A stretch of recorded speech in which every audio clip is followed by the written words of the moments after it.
Hoje vamos falar da magia e o poder no Antigo Egito. Vamos analisar quais eram as chaves para que os iniciados obterem poderes inigualáveis ou comparáveis, digamos assim, com os grandes hierofantes egípcios. E no final trataremos sobre o treinamento místico egípcio que iniciará no próximo mês de julho.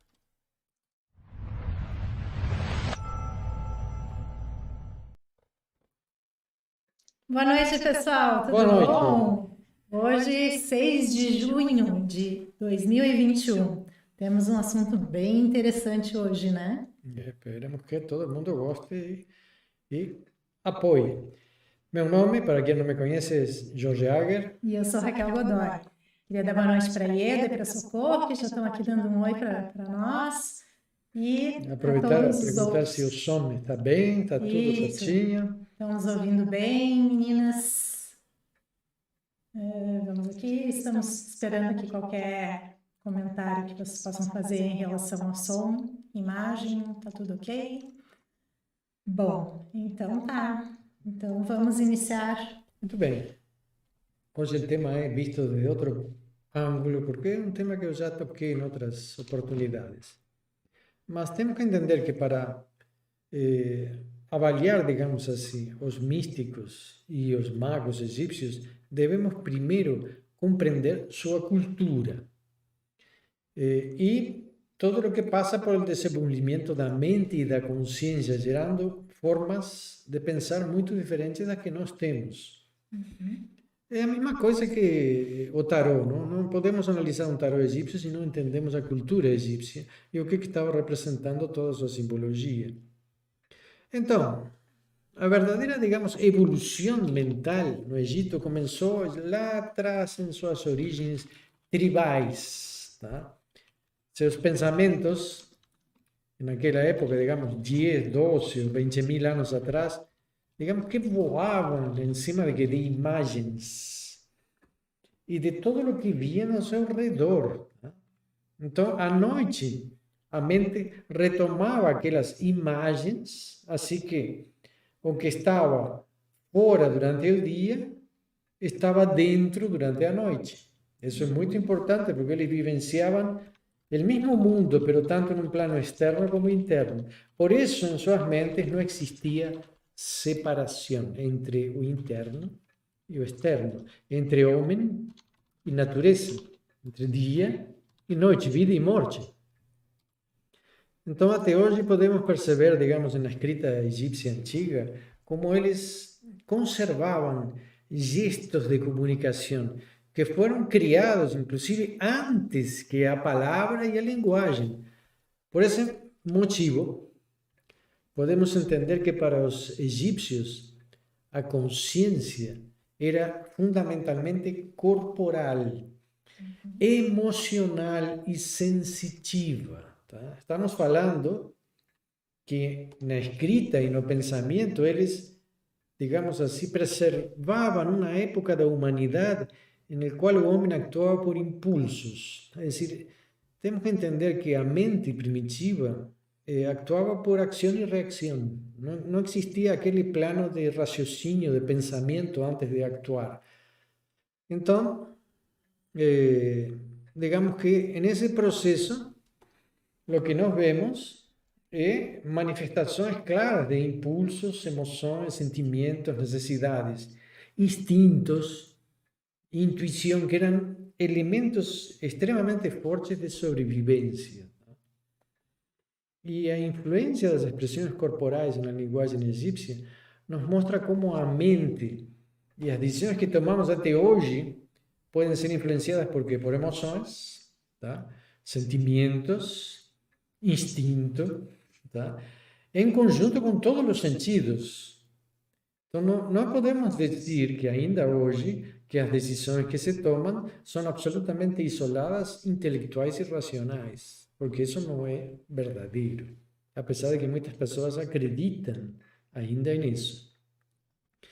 Mas, em realidade, foram os gregos, milhares de anos após, que acreditaram que as capacidades cognitivas e o pensamento abstrato resolveriam os grandes problemas da humanidade. Então, reprimiram as forças impulsivas e irracionais porque achavam que deveriam ser controladas e começaram a acreditar que o intelecto, tá, era o mais importante.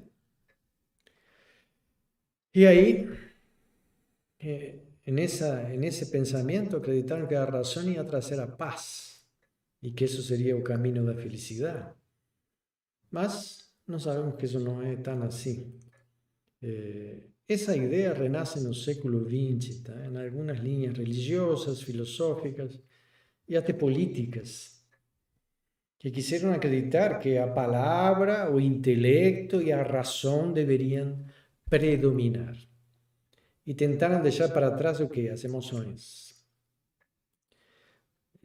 Lembrem disto que eu vou dizer agora. Foi essa repressão das emoções e a exaltação de ideias intelectuais abstratas que levou às maiores carnificinas da humanidade, tanto em guerras como ditaduras que trataram o homem como objetos sem emoção nenhuma. Mas os antigos egípcios, de alguma forma, perceberam que a melhor forma de ensinar seu povo seria pelas imagens, que eram o que viam diariamente, criando então uma escrita que representasse algo vivo. Temos que lembrar, como falei nas outras lives, que a escrita egípcia para os egípcios era algo vivo, não era uma imagem morta, pétrea. Ou não era como nós escrevimos hoje, que nós não escrevimos com letras, escrevimos com signos. Mas eles desenhavam a natureza e para eles, quando o desenho estava feito, era um ser vivo, tá? Porque tinha uma carga emocional e sensitiva nessa escrita, que nós não temos na nossa. Então, digamos que eles perceberam também a importância dos mitos na formação educacional e os representavam anualmente em coletividades, em distintas regiões do país, digamos, representações teatrais, em qual toda a sociedade participava. Então, hoje sabemos que a percepção das imagens, dos mitos e dos sonhos são a origem de toda forma de arte, música, dança, desenho, pintura, escultura, tudo o que seja arte. Hoje, acreditamos que a mente e a consciência são experiências únicas, individuais e pessoais. Isso é o que toda a psicologia nos coloca. Mas para os antigos egípcios, estavam ligadas a quê? À natureza, aos astros, ao universo, a uma criação, digamos assim, que nunca tinha deixado de acontecer. Tá, mas então o que seria Deus para aquelas mentes que dificilmente poderiam compreender um conceito mais abstrato? Bom, a pergunta vem junto com o que eu ia falar agora, tá? Vamos procurar, então, a definição etimológica dessa palavra tão usada, porque todo mundo a usa dia a dia várias vezes, não? E se uno vai procurar Deus, vamos a ver que a palavra Deus do latim é Deus, justamente. Mas, a sua vez, ele vem do sânscrito a palavra Diaus, do sânscrito.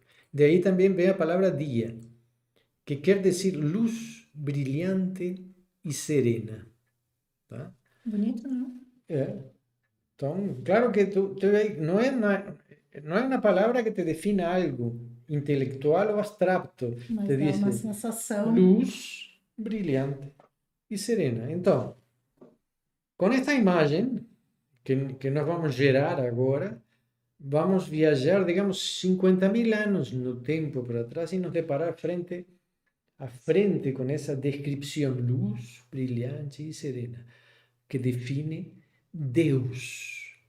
E tentar perceber o que ela nos propõe. Vamos fazer isso juntos.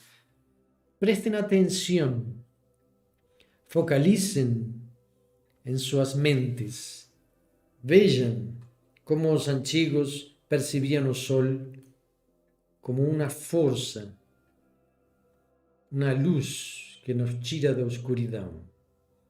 um silêncio, uma paz, mas também uma força que cria e dá vida à natureza. Uma imagem mostra a luz brilhante e serena e seu oposto, a escuridão.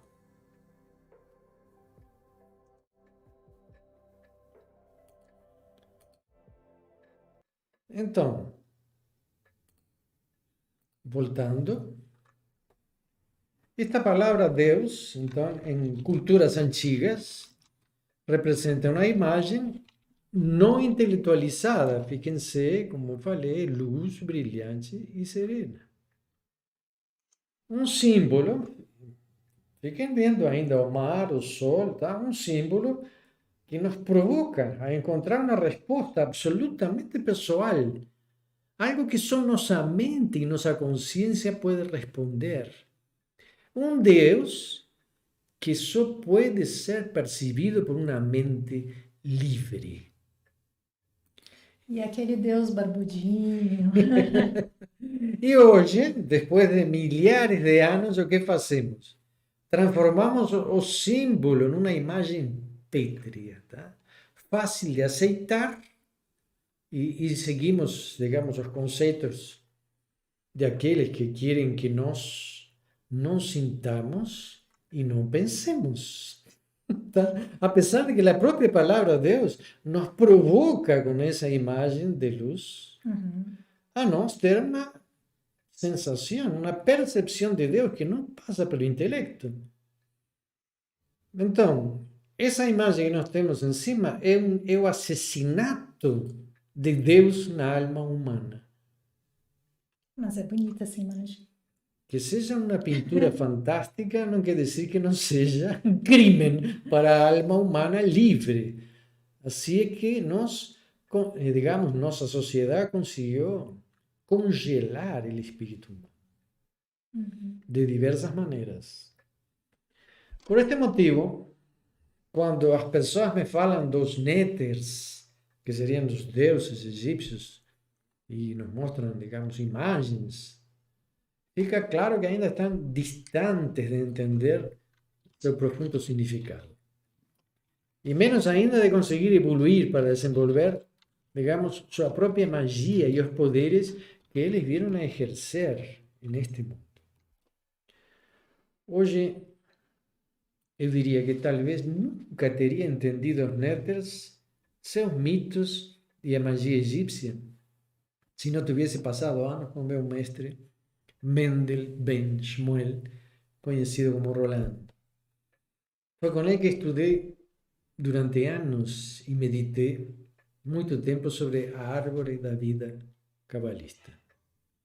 Foi meditando nas Shefirats, aí está, nas Shefirats, que comecei a entender que existem formas de pensamento, ideias vivas, vontades divinas, emanações vindas do Ein Sof, que habita em um plano superior da consciência ao qual podemos ter acesso por estados alterados de consciência. Mas o que é Ein Sof? Ein Sof? Ein Sof. O Ein Sof, dentro da mística da Cábala, é o que está mais allá do infinito. É decir, assim, quando se fala do Criador ou de Deus, não se dá um nome, tá? Então se lhe coloca em uma posição. O Ein Sof é um ponto que fica mais longe que o infinito. É decir, é uma tentativa de definir algo que não pode ser definido.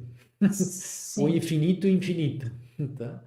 O infinito e imaterial, indescritível. Então, as Shefirot são essas potências pelas quais o som infinito manifesta que sua vontade e seu desejo na criação do universo. Lembrem-se que na própria Bíblia, na própria Torá, se fala da vontade de Deus. Não se diz, oh, Deus pensou, entendeu? Deus estava pensando, não. Se fala da vontade de Deus. Então, quando falamos de vontade de Deus, estamos falando de manifestações, emanações, que existem num plano de consciência superior. E essas emanações são emanações sucessivas, tá? Não é uma coisa que surgiu no mesmo momento, segundo o conceito da Cábala, tá? Teve uma, depois Da outra, Cábala depois outra. hebraica. Cábala hebraica. Então, pero fica claro que estas emanações são inteligências. São agentes intermediários ligados no Ein Sof, tá? No infinito, com uma força dinâmica que afeta todo o universo, não afeta só um planeta, afeta todo o universo. Mas não são figuras corpóreas, não? O problema é que nós temos uma ideia de Deus e de anjos e de deuses como seres corpóreos, não como ideias vivas. Coisa que se vocês vão de volta a ver a imagem da luz calma e serena, vão entender que na mentalidade antiga eles tinham um conceito muito mais abstrato que o abstrato filosófico. Porque era um conceito muito mais real para a alma humana. E muito mais indescritível e absolutamente individual. Mas essas emanações, aqueles primitivos, a podiam sentir, porque eles estavam ligados a uma consciência superior, não uma consciência fechada dentro de um corpo. Então, se eu acho que meu computador não tem conexão com a internet, tá? Bom, então não vou procurar. Para que vou procurar a internet se meu computador não tem conexão? E essa é a grande diferença entre o místico e a pessoa, a partir que parte dessa ideia de que ele é um indivíduo que está desligado do universo. O místico está ligado, e o problema maior é justamente religar. Que não, com isso não quero falar de religião, estou falando de religar cada indivíduo a uma mente muito mais ampla que a que não se quer convencer que nós temos. Então, depois de passar por estudos de meditação sobre as árvores da vida e os deuses egípcios, comecei a integrar estes conhecimentos antigos. E com isso pude confirmar que o Egito era o centro de um conhecimento místico mágico, que tinha sido preservado pelos cabalistas, sem dúvida alguma. Ficou claro para mim que os Néteru, que seriam os deuses egípcios, estavam representados nesta árvore. Vamos dar um exemplo simples. Malkut está unido a Isis. Hod está unido a Tot. Geburah, força, não? Está unido a Shet. Binah está ligado com Osíris. Então vemos essa relação muito clara. Mas podemos dizer que os Néteres são a origem da Shefirot e podemos confirmar isso lá no Templo de Ábidos. Acho que aí tem a imagem, justamente. Um templo de Ábidos, que nós fomos, te lembra que tu viste as imagens? Sim. Descemos a escada ali. Quando percebemos, então, que o único símbolo em todo esse templo, en realidad es el templo de Osiris, ¿no? Estaría detrás del templo de Ábidos, pero vamos a decir que es Ábidos, es Ábidos. É incrível esse templo, o trabalho feito nas pedras, a dureza, o peso e a antiguidade indescritível. Ninguém se atreveu a datar esse templo. É bem diferente do templo de Ábidos, digamos, que está na frente, né? Sim, que foi feito muito posteriormente, né? Então, é aí que nós podemos ver, como podem ver aí os símbolos, a flor da vida, a ver, está aqui está a flor da vida. En realidad el templo está allí en uno de esos pilones del templo, mas es difícil de ser vista. Tem que tirar uma fotografia em um ângulo muito bom para poder ter claridade e escuridão. Aqui a imagem ficou muito mais clara, mas aí o que acontece? No que nós podemos ver que dentro da flor da vida nós podemos integrar perfeitamente a árvore da vida e seus Shefirot. Então não podemos negar que existe uma clara relação entre esses mundos místicos, entre o homem, digamos assim, e uma mente universal. Dessa maneira, não tenho dúvida que podemos confirmar que os Néteres são ideias arquetípicas, ideias vivas, perceptíveis por aqueles que se conectam dentro y fuera de sí. Aquellos que como los antiguos estaban enteros, una unicidad con un todo. Dentro da Cábala é o Aleph, o uno.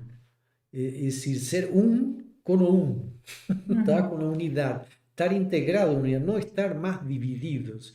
E essa é o trabalho fundamental de um mestre em relação aos seus discípulos, voltar eles em direção a si mesmos, até que eles percebam que realmente tem uma conexão com um todo, que não estão isolados. E esse foi o trabalho de uma sociedade durante centenas de anos, convencer vocês de que vocês estão isolados. E que são coisas muito pequenas, que não têm conexão com algo maior.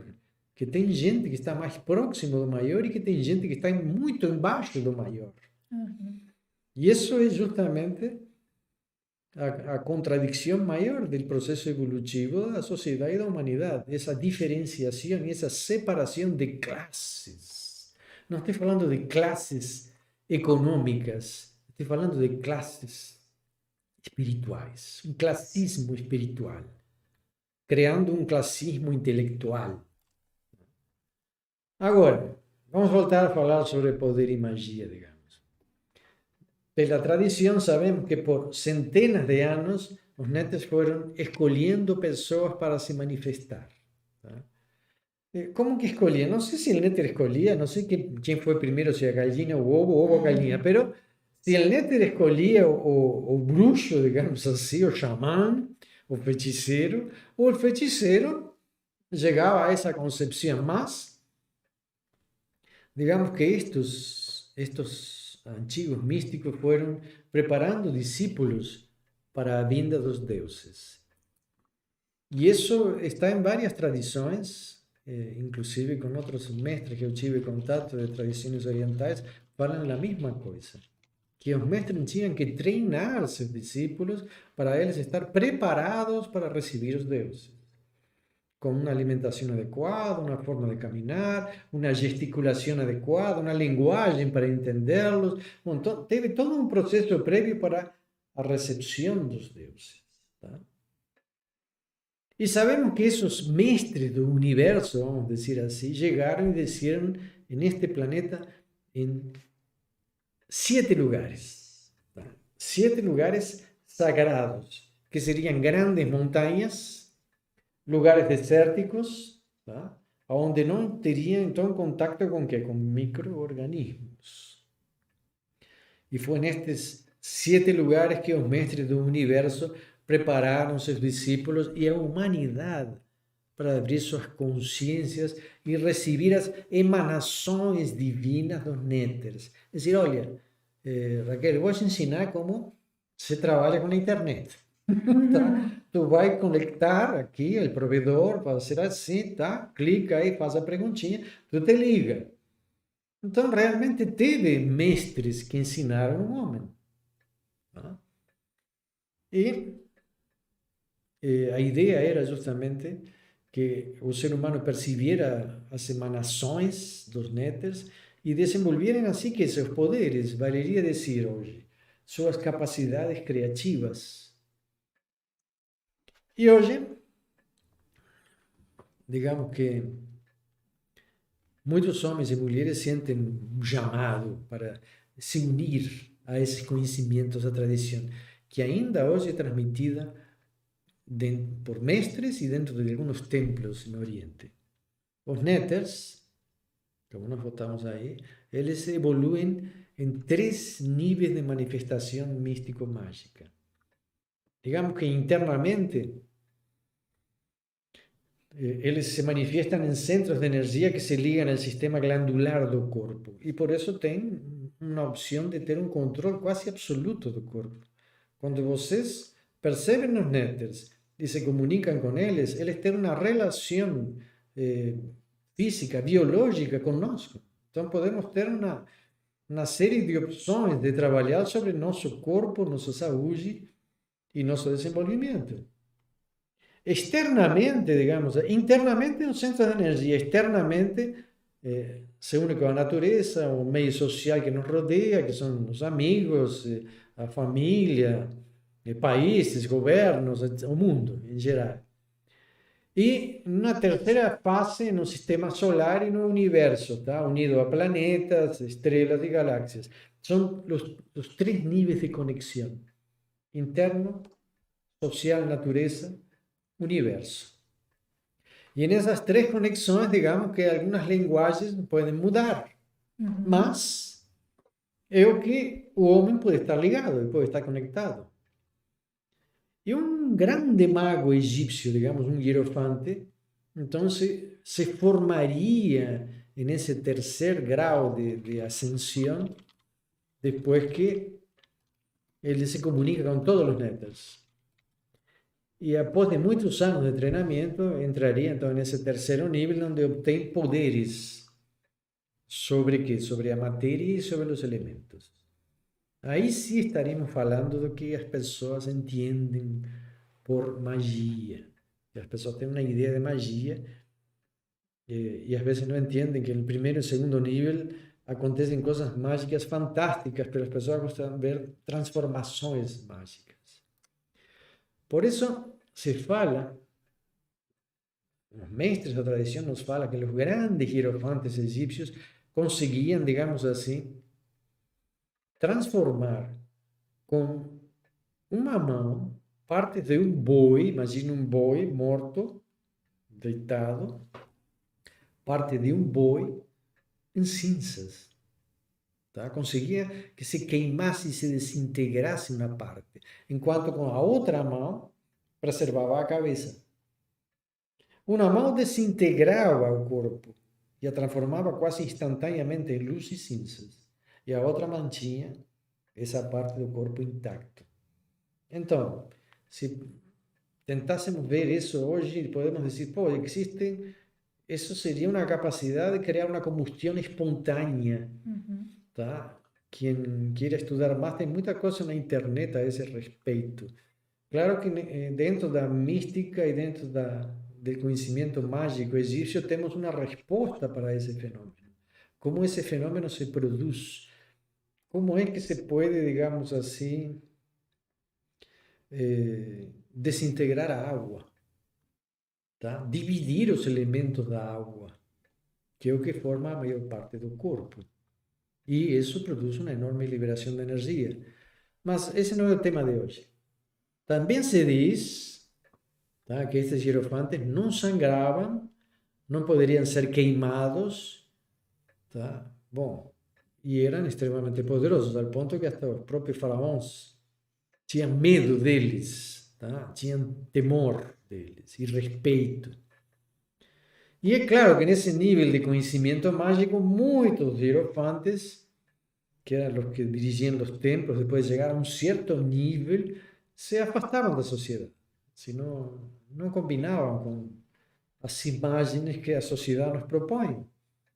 Que em termos reais, quem vive dentro de uma sociedade, ele aceita ser mandado. Tá? E um grande iniciado, ele quer ser livre, senão não tem como se conectar. Se tu estás preso dentro de uma caixa e não tem conexões, estás preso e tu tens que ver o que tu vai fazer, o que tu sientes, o que tu dizes, o que tu pensas, e não posso falar uma palavra na internet, não posso falar outra, não posso dizer isto, porque as pessoas me vão... Quando quer acordar, a pessoa está presa. E está presa dentro da sociedade. Então, muitos iniciados abandonam esta sociedade, porque eles preferem sua conexão. É importante que isso se entenda. Também é importante que se entenda que toda uma geração egípcia poderia gerar 1 ou 3 hierofantes máximo. Esses homens super poderosos. Três hierofantes juntos podiam destruir cidades inteiras, quando se uniam. E a tradição nos diz que esses 3 hierofantes juntos podiam, digamos, liberar a energia de uma noz. Olha o conceito antigo. Liberando a energia de uma noz.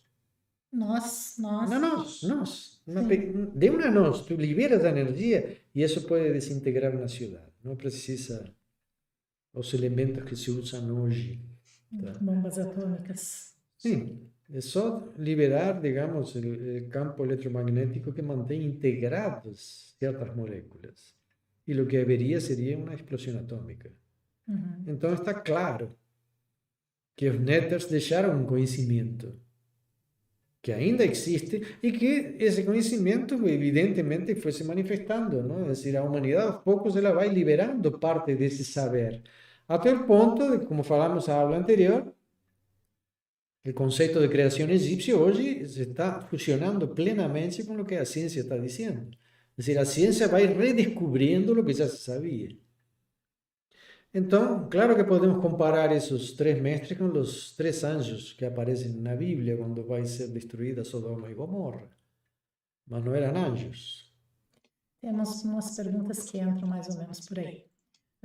O Alexandre pergunta a respeito do Ka-real insuflado nos faraós. Não seria, em princípio, uma forma de divinificação deles através dos Neteru? Não seria a própria família deles, de certa forma, escolhidas pelos Neteru? E colocando-os acima da condição usual e passando a ser portais intermediários entre os Neteru e os homens normais?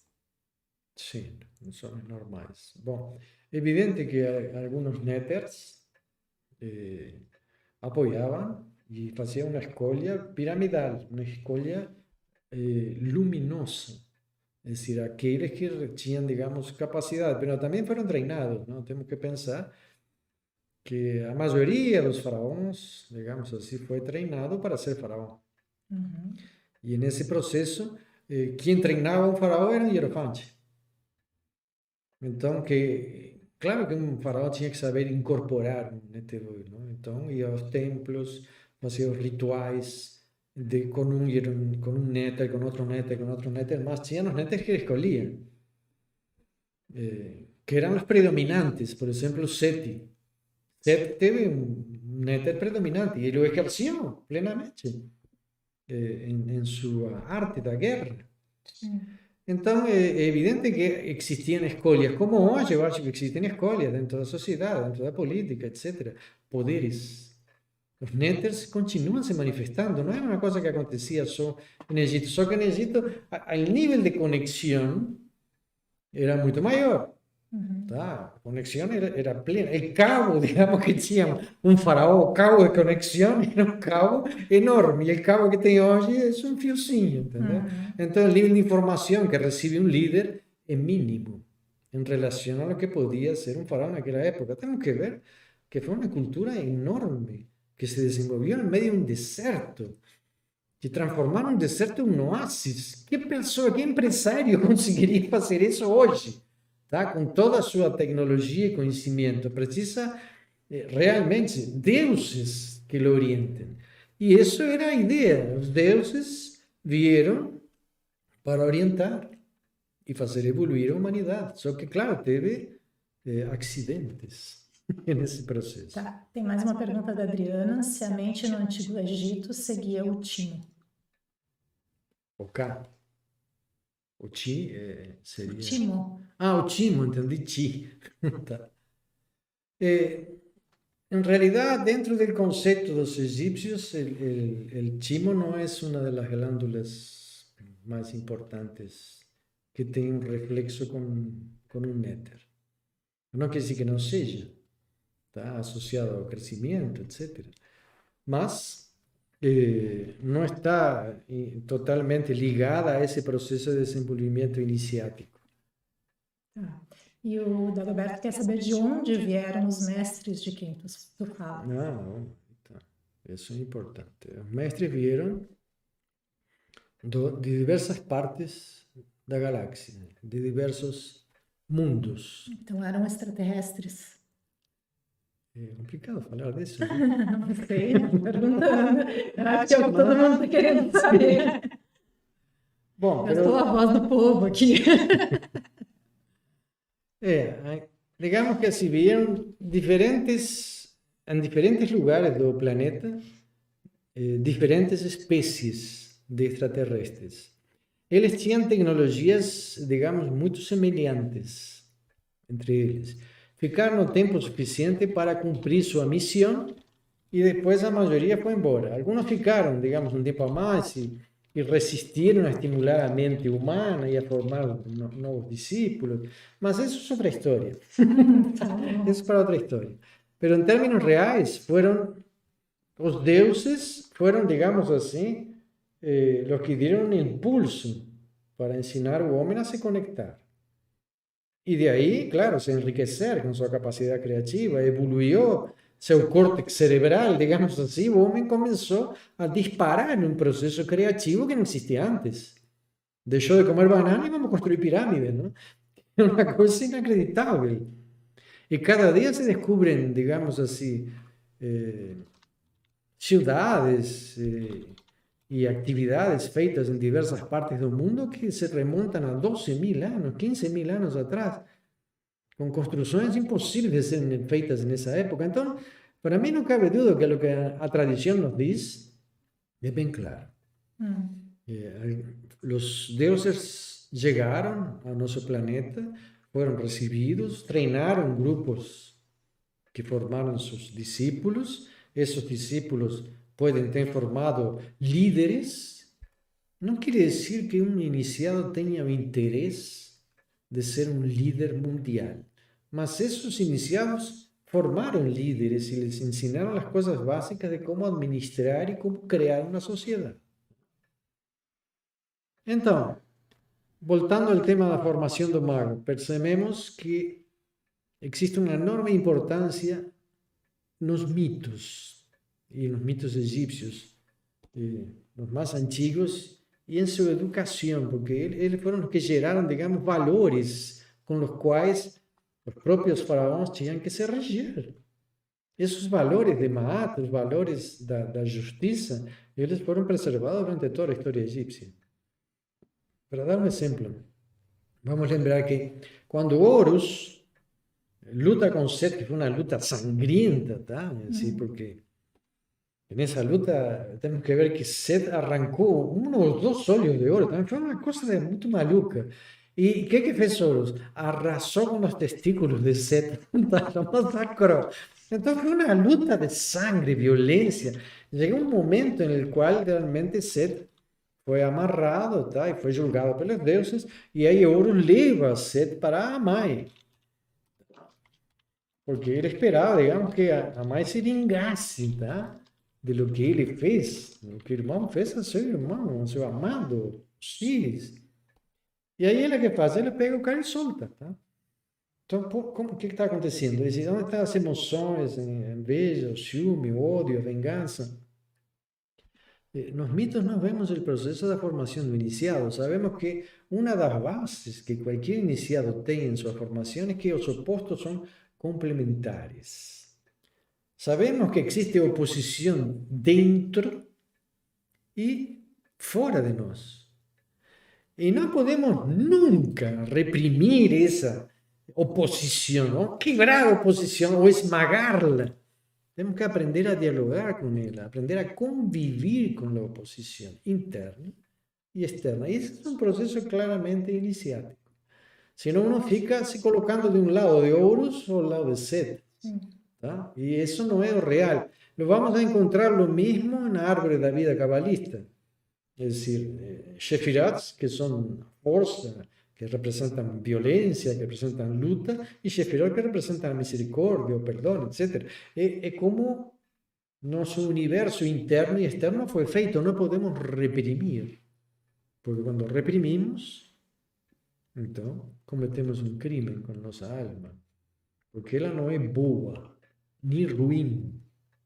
A alma não pode ser considerada dentro de uma polaridade. Ela é muito mais.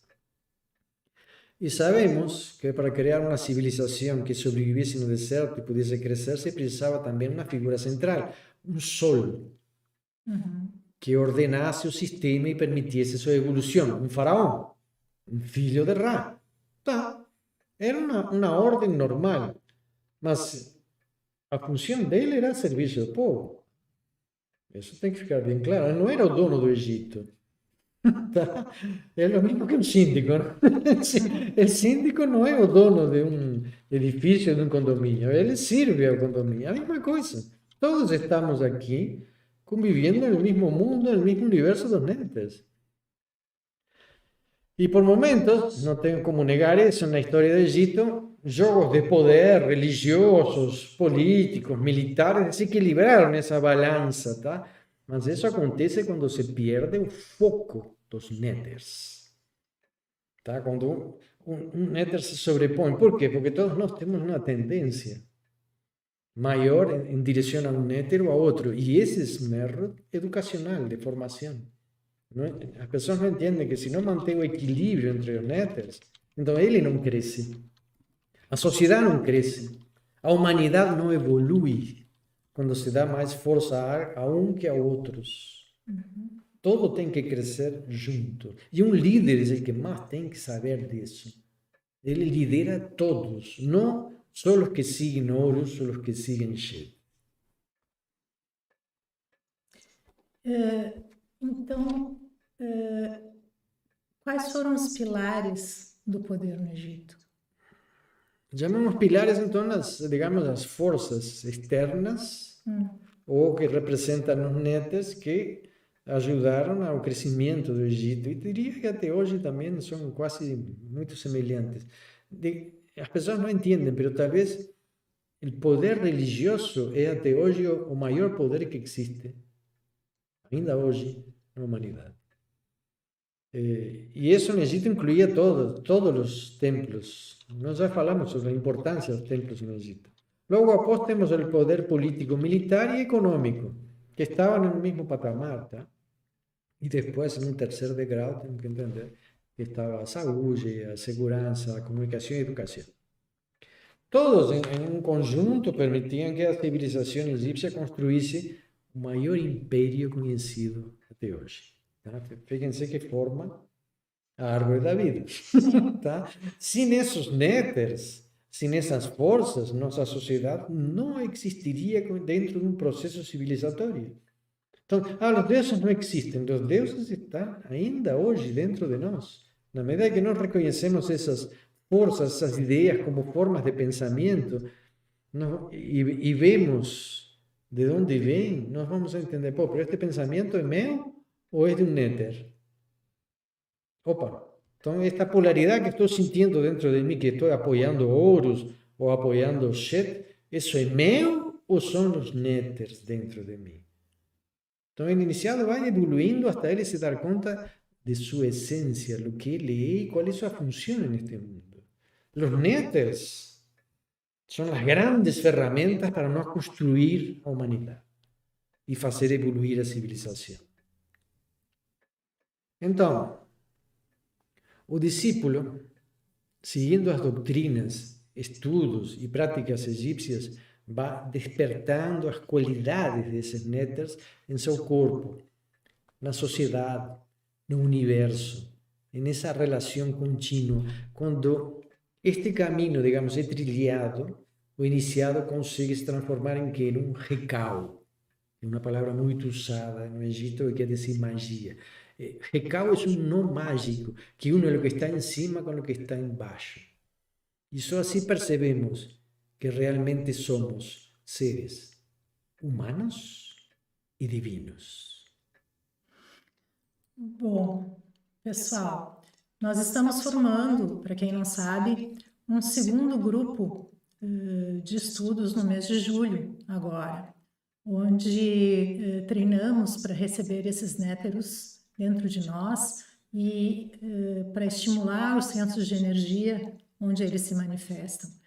E começamos também agora com um segundo módulo, onde nós vamos reconhecer os Néteros na sociedade e utilizar nossas forças internas e externas para atingir o nosso objetivo, os nossos objetivos, né? Para aqueles que desejam se unir a esses estudos, eu convido vocês a preencherem um formulário que vai estar na descrição do vídeo.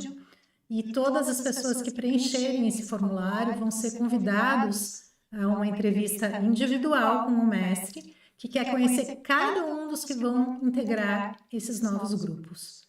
Quero lembrar para vocês que as vagas estão limitadas, tá? Porque nesse trabalho o mestre vai acompanhar e orientar a evolução individual de cada discípulo durante toda a duração do curso e até após, para os que assim desejarem. Por isso, não percam tempo em enviar o formulário. Já para a semana que vem, a gente já não tem mais horários para as entrevistas. O Alexandre que estava falando que não tá louco para fazer a entrevista, não quer que esse dia chegue logo, né? Então, preencha o formulário e enviem para a gente, né? Que a gente quer vocês trabalhando nesse treinamento com a gente, tá? Deixa eu só fazer uma última perguntinha que ficou para trás aqui do Rafael. Que qual seria a relação desses poderes com a Arca da Aliança e os milagres do Antigo Testamento, como a queda das muralhas de Jericó com as trombetas? Seria um poder e uma tecnologia sônica? Não, em realidade é assim, aí ele está falando de instrumentos. Eu diria que poder tinha Moisés. Moisés para mim era um hierofante. Tá? Esse não era só um iniciado, era alguém que tinha uma conexão com os grandes néteres. Tá? Que dentro do mundo hebraico tem nomes diferentes, mas é a mesma representação. Se tu vai na origem, igual que a etimologia da palavra Deus, tu vai procurar, digamos, a origem dos deuses de Israel. Fíjate, Israel, os homens do Deus Ra, em hebreu mesmo. Ish é homem, ele é Deus, dos homens do Deus Ra. Então, na própria etimologia das palavras hebreas, tu encontras a relação com os netes, o que os une claramente com a magia egípcia. Moses, nascido das águas, quer dizer, como falei, não é um nome, mas se sabe que o nome dele se diz, que era Or-Sarsif. Mas não vou entrar agora na história de Moisés, mas quero dizer assim, quando ele desce do Sinaí, se lembram dessa parte, que ele desce do Sinaí com as tábuas da lei, e ele vê o becerro de ouro, ele o desintegra. Aí temos uma das expressões claras que nos define ele como hierofante, é decir, o poder de transformar a matéria, de desintegrar a matéria, de modificar a estrutura molecular. Isso é o poder de um hierofante, é decir, não é que seja o poder dele, é o que ele aprende com os netes, nessa interação com os netes, nessa interação de campos de energia, o hierofante ele adquire conhecimentos e se une com os netos. Então, se transforma em um semideus. Em qual, como falei, não? Os corpos dos hierofantes não sangravam, os corpos dos hierofantes não eram queimados, não conseguiam. Tem muitas mais coisas que são poderes reais dos hierofantes. E quando se fala de magia, mostram poderes de magia, até são coisas muito elementares, considerando o que realmente esses homens eram capazes de fazer. Tem uma última pergunta aqui do Alexandre. Nesse sentido, o ritual da paternidade divina, utilizado na House of Nether, seria uma forma de conhecer seus próprios Netherut, interiores ou externos a nós, ou ambos? Justamente a integração com os deuses e reconhecer, digamos, a paternidade deles sobre nós é o que nós estamos tratando de fazer. Não? Assim, levou um bom tempo, como eu falei, anos meditando na árvore da vida para entender como estabelecer essa relação com as Shefirats. E depois, graças a isso, eu consegui entender como estabelecer a relação com os netes. Que não é uma coisa que se dá através de um simples ritual. Sim. É toda uma mudança de forma de pensar, estruturadamente, como minha consciência avalia a nossa realidade. Tá? Então, essa é a condição. Estamos dando aos nossos discípulos condições para eles, dentro de uma doutrina e de um grande esforço, conseguir mudar, digamos assim, sua fórmula de pensar, tá? E começar a ter uma percepção de uma mente mais ampla. Claro que aí aparecem os primeiros lampejos. quando aparecem os primeiros lampejos, aparece a sincronicidade, assim, como todo no universo se conecta. Como tudo o que estou pensando hoje, de repente aparece na TV, num livro, em objetos, na natureza, tudo empieza a se ligar. Por quê? Porque a mente está integrada ao universo, a essas emanações. Então, quando se fala de netos e pais, esse é o problema, dar definições paternas e maternas. Eu não gosto de definir como algo familiar, porque a mente tende a criar uma imagem reconhecível. E quando se faz isso, não diminui, digamos, a intensidade do néter. Isso é importante que se entenda. Temos que começar a perceber de uma maneira diferente, para poder ter um nível de conexão que não é com uma linguagem castelhano, português, é outra coisa. A linguagem dos néteres é outra. E, Alexandre, nesse primeiro módulo, é exatamente isso que é ensinado, né? Toda a questão da alimentação, dos exercícios, das meditações, né? Das práticas que se faz para poder, digamos assim, estreitar esse caminho, né? De encontro. Estabelecer essa comunhão. Claro que existem músicas, cheiros, aromas, palavras, toda uma série de estímulos para que a mente vá rompendo aquela caixinha que não está ficando preso. Tá? Sem esquecer que nós temos que viver, temos que trabalhar, temos que comer. Não estamos formando discípulos para que se pierdan dentro de uma cova ou uma montanha, senão para que aprendam a conviver dentro desta sociedade, crescer, tá? E crescer até financeiramente, porque senão como uma pessoa pode dedicar-se à sua vida espiritual se não tem como pagar contas? Por isso, aí que vem a relação entre o néter interno e externo. Tá? Que aí é o módulo 2. O módulo 2. O módulo 2 nos mostra isso, como vou expressar a energia de meus néteres neste mundo real e como vou transformar meu mundo para eu poder crescer neste mundo. Aqui dentro vou trabalhar com meu corpo, minha saúde, minhas emoções, meus problemas psicológicos e transcender. Mas aqui fora, tenho que reformular. E os netos nos ajudam nesse processo de transformar nossa realidade e nos ajudam a conquistar nossos sonhos. A Vera está falando aqui, que a gente falou na questão da sincronicidade, né? Que ela disse que no dia do Deus Horus, na quinta-feira, ela meditando, encontrou na praia uma concha em formato de olho, de óculos. E a Cláudia disse que, infelizmente, hoje, com o tempo chuvoso, não deu para fazer a prática que foi ensinada e solicitada a semana passada. Mas não tem problema, Cláudia, vão ter outros finais de semana. A Soterra agradece por passar tantos conhecimentos e acha que por hoje nós vamos ficando por aqui.